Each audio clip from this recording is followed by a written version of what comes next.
Bonjour, morning brief du 23 octobre 2023. Alors, une semaine négative pour la bourse de Tunis avec un repli hebdomadaire de 0,47% pour le principal indice de la bourse de Tunis, le Tunindex, réduisant ainsi ses gains annuels à 4,15%. Pour ce qui est des principaux écarts de la journée, signaler la hausse de BH Leasing de 8,71%.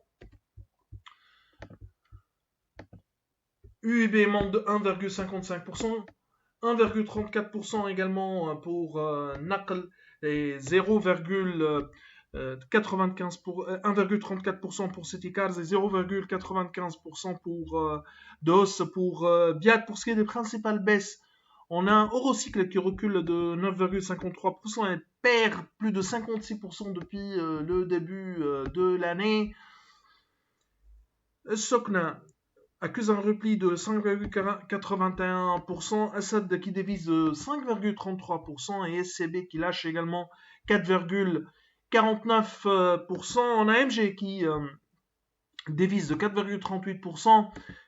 Tunisré abandonne 4,15%. Alors, pour ce qui est des indicateurs d'activité, je vous invite à suivre, bien sûr, à me suivre sur le site pour tous les commentaires et également les latest, c'est-à-dire un commentaire plus détaillé. Alors, pour les banques, d'une manière générale, une croissance modérée en ligne avec les attentes où les marges d'intérêt commencent également à sentir la pression de la hausse des taux, il y a un effet de base qui est moins favorable par rapport au deuxième trimestre.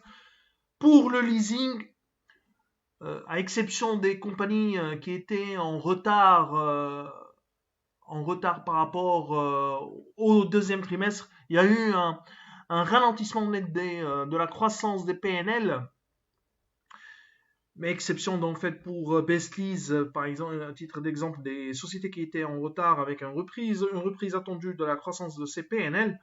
Les autres compagnies, d'une manière générale, affichent une croissance au ralenti par rapport au T2, surtout par rapport au T2 2023. Alors, pour ce morning, je donne quelques chiffres en détail par rapport, par exemple, Citycars, où une croissance importante a été affichée au cours du troisième trimestre, mais qui est attendue tenant compte de son stock au 30 juin 2023. Les ventes T3 augmentent de 25,1% à 106 831 000 dinars depuis le début de l'année. Le chiffre d'affaires de Citycars a aligné une hausse de 11,9% avec 253 694 000 dinars. La marge commerciale s'est améliorée de 22,1% à 40 214 000 dinars, sur un taux de marge en amélioration de 133 points de base à 15,9%. Nous anticipons des revenus en repli au T4 2023. Alors, on a également Artes qui annonce une croissance de ses revenus en ligne avec les attentes, mais les marges subissent encore une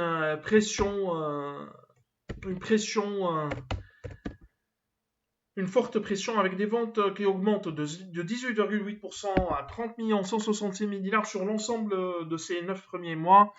Le chiffre d'affaires progresse de 23,5% à 109 857 000 dinars grâce à l'augmentation des immatriculations de 166 véhicules à 2148 unités. Cependant, la marge commerciale a reculé de 7,2% à 22 796 000 dinars, un taux de marge à 20,8% contre 27,6% une année auparavant. Notre modèle sera ajusté dans les prochains jours en réduisant davantage les objectifs de marge 2023. En Assiam, une forte croissance des revenus au T3 2023 avec un chiffre d'affaires qui a rebondi de 55,5% à 9 950 000 dinars. Des revenus qui alignent désormais une hausse de 33,3% avec 47,7% d'augmentation pour l'export à 10 312 000 dinars. La progression des ventes sur le marché local privé de 15,9% et forte croissance du flux d'affaires avec l'Asteg avec plus 134,4%. Une dette brute 9 mois en 2023 qui se monte à 26 218 000 dinars contre 23 272 000 dinars en fin 2022. Alors, Eurocycle,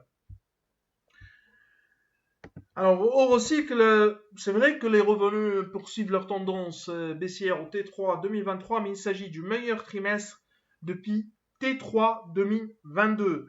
D'ailleurs, le fabricant de vélos confirme le début de reprise de la demande en Europe. Les ventes T3 2023 ont reculé de 9,6% à 38 454 000 dinars. Depuis le début de l'année, le chiffre d'affaires accuse un repli de 32% à 91 4 000 dinars. La dette a reculé, c'est l'autre bonne nouvelle, à 78 33 000 dinars contre 101 128 000 dinars à fin 2022. Des chiffres qui sont supérieurs à nos attentes puisqu'on s'attendait à une baisse plus importante au T3 2023. On a un ETH qui publie des revenus qui sont légèrement inférieurs à nos attentes, avec des revenus au T3 2023 qui sont en hausse de 2,9% à 255 649 000 dinars. Sur l'ensemble des 9 premiers mois, les revenus progressent de 10,7% à 849 176 000 dinars, soutenus par les ventes locales plus 29,6% à 116 783 000 dinars. Le chiffre d'affaires du pôle câble s'est élevé à 393 700 000 dinars, en augmentation de 2,7%. En glissement annuel, pour ce pôle, l'export représente 79,6% du total des revenus. Le chiffre d'affaires du pôle mécatronique s'est établi à 414 800 000 dinars, plus 17,3%. Le groupe constate qu'après la pénurie de semi-conducteurs et les difficultés logistiques qui ont entraîné une volatilité des cours et des coûts en 2022, un retour à la normale, constate donc le retour à la normale de l'activité. Alors, on a également Sotuver qui publie des revenus T3 2023 légèrement inférieurs à nos attentes, avec un chiffre d'affaires sur le trimestre qui augmente légèrement de 1% à 37 591 000 dinars. Depuis le début de l'année, les revenus de spécialistes d'emballage enregistrent une croissance de 3% à 120 85 000 dinars, soutenue par l'export plus 13% à 77 856 000 dinars. La dette s'établit à 100 818 000 dinars contre 86 275 000 dinars à fin 2022. Alors, un autre trimestre décevant pour Simpar, avec des ventes 9 mois qui s'élèvent à 4 231 000 dinars contre 7 182 000 dinars une année auparavant. Un EBITDA qui s'améliore au moins légèrement à 1 65 000 dinars contre 1 26 000 dinars au 39 2022. Les promesses de vente fermes au 39 2023 s'élèvent à 8 200 000 dinars. C'est tout ce qu'on a pour ce matin. Je vous remercie pour votre attention. Bien sûr, on vous invite à nous suivre sur le site pour les publications et le commentaire sur notre live chat. Au revoir.